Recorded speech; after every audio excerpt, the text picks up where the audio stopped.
Je m'appelle Hugo, j'ai 8 ans. J'ai les yeux et les cheveux noirs. J'aime jouer avec mon chien. Je porte un t-shirt jaune et un short bleu.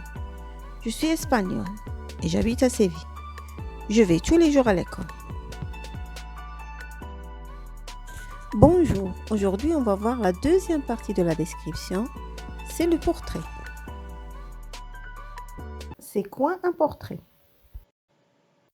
Le portrait, c'est une représentation par le dessin, bien par la gravure, par la peinture, par une photographie, ou bien encore, on peut le faire par écrit.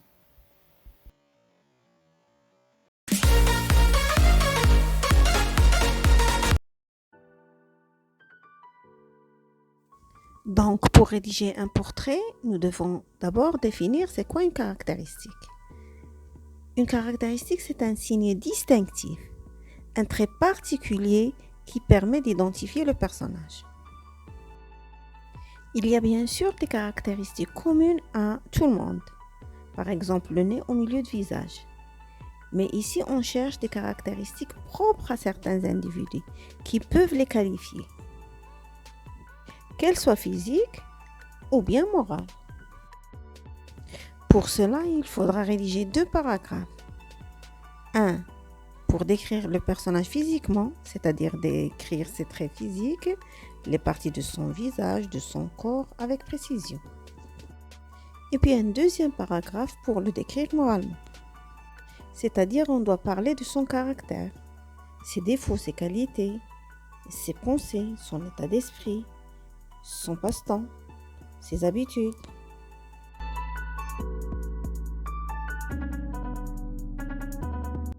Signalons tout d'abord qu'on écrit souvent le portrait à l'imparfait, sauf si on décrit une personne présente.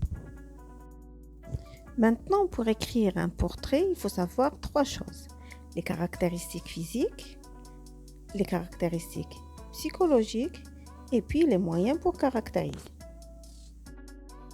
Dans la première partie, on va s'occuper de la description physique et je vous donne ici une pile de vocabulaire en images pour réaliser une bonne description physique et personnelle. Commençons par la taille, bien l'aspect. Il y a des adjectifs ici comme des exemples. Patibulaire, qui veut dire effrayant ou bien menaçant. Sympathique, jeune, âgé, entre 2 âges. Gros, imposant. Corpulent, rond, grassouillet, allongé. Maigre, maigrichon, squelettique. Robuste, solide, boiteux.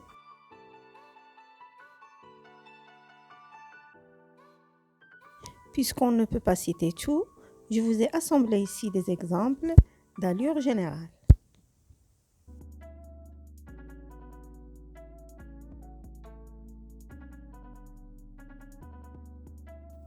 Passons maintenant aux cheveux. Si on parle de la couleur, il y a des cheveux bruns, blancs, roux, châtains, noirs, gris, blancs, bien autre chose. Mais si on parle de la forme, il y a des cheveux frisés, raides, bouclés, chauves ou bien drus et hérissés.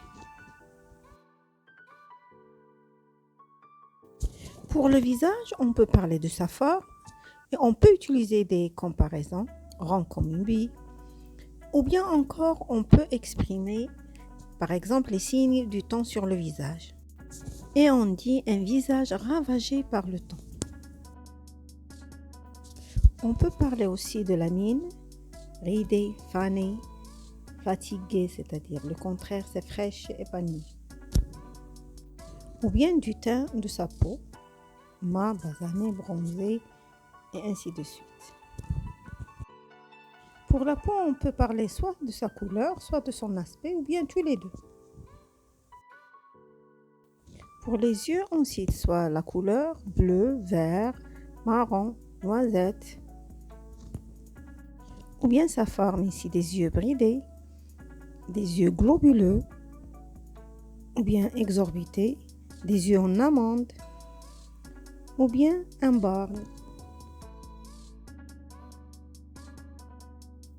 Les paupières, ils peuvent être lourdes et bien tombantes, ou bien encore en valise. Les sourcils, soit ils sont épais ou bien fins, ou bien encore ils sont bien dessinés. Toujours à propos des yeux, on peut parler du regard. Il est soit vif, soit pénétrant, soit ici il est louche, soit hautain, soit effaré, ou bien encore malicieux ou sournois. On peut avoir encore des joues rebondies, bien dodues, ou bien encore des joues creuses. Le nez aussi a différentes formes.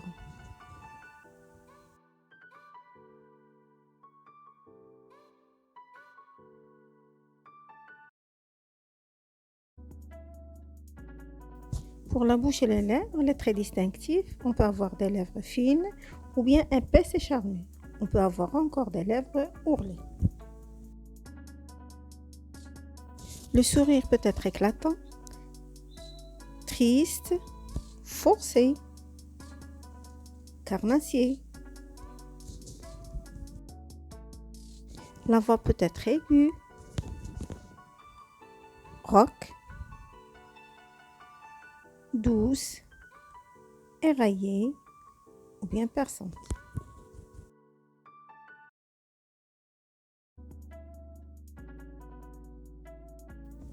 Il y a des oreilles qui peuvent être décollées.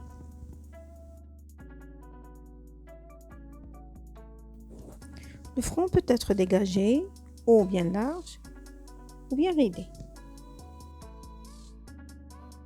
Il y a des détails particuliers ou bien des traits distinctifs comme les moustaches, la barbe, les lunettes, des lorgnons, des fossettes, des grains de beauté, des taches de rousseur, des verrues, des cicatrices, des balafres, bien des perruques.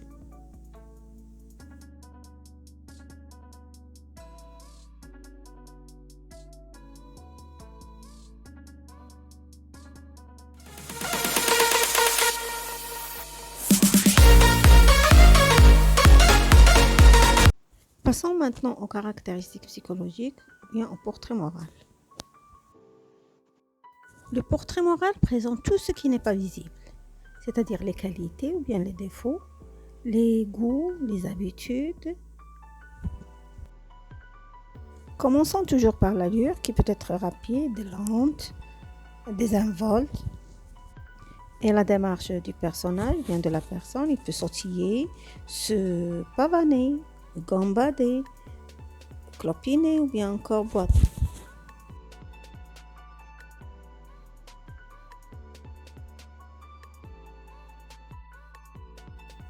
Pour son caractère, on peut parler de sa gentillesse, de son attention, de sa malice, en utilisant des adjectifs bien sûr. On peut parler encore de ses pensées et de son état d'esprit, ou bien de son régime alimentaire, ou même l'endroit où il vit. Pour ce qui est de ses habitudes ou bien de ses passe-temps, on utilise les expressions tous les jours, chaque semaine, il avait l'habitude, souvent. Prenons l'exemple, Nadia apprenait ses cours dans le jardin public. Je peux dire tous les jours, Nadia apprenait ses cours dans le jardin public. Ou bien souvent, Nadia apprenait ses cours dans le jardin public. De même pour elle se baladait tout le temps en roller. La même chose pour les passe-temps. On peut parler de la marche, du fait de faire du vélo, de lire, faire le ménage ou autre chose. En voilà maintenant quelques caractéristiques valorisantes pour décrire une personne. Il y a des noms et il y a des adjectifs.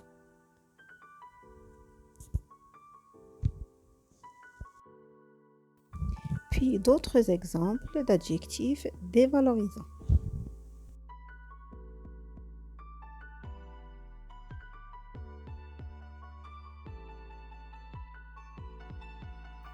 Et ici, ce sont des émojis qui expriment l'état du personnage décrit.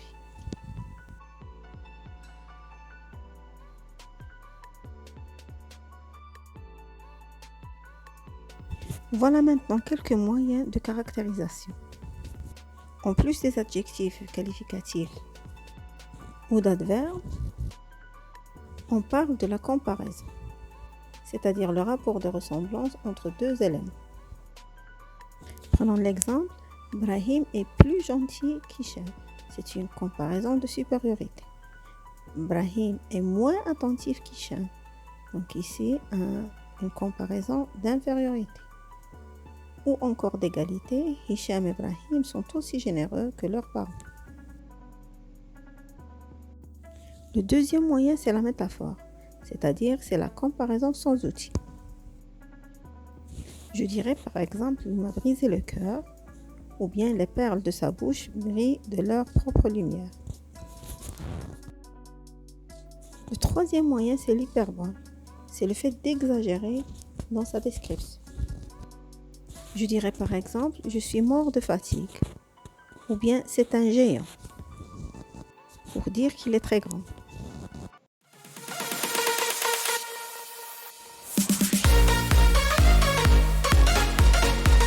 Voici maintenant un exemple d'une séquence descriptive. Salim avait toujours été plus grand que les jeunes de son âge. Déjà tout jeune, il dépassait tout le monde et sa tignasse foncée surpassait les têtes de ses camarades dans les couloirs ou la classe. À cette chevelure indomptable s'ajoutaient 2 yeux noirs et doux, un long nez droit et une bouche qui faisait de larges sourires croches, c'est-à-dire tordus, mais sincères. Salim avait l'air d'un gentil géant au fond. Donc, dans cette description, on a utilisé des adjectifs qui sont écrits en rouge. Encore une comparaison en vert. Alors, grâce à cette description physique, le lecteur peut se faire une image mentale de Salim et se représenter de quoi il avait l'air à ce moment de l'histoire.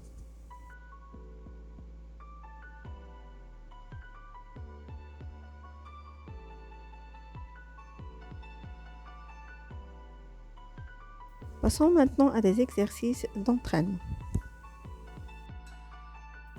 Vous avez ici des séquences descriptives. On vous dit surligne tous les mots qui servent à décrire les personnages.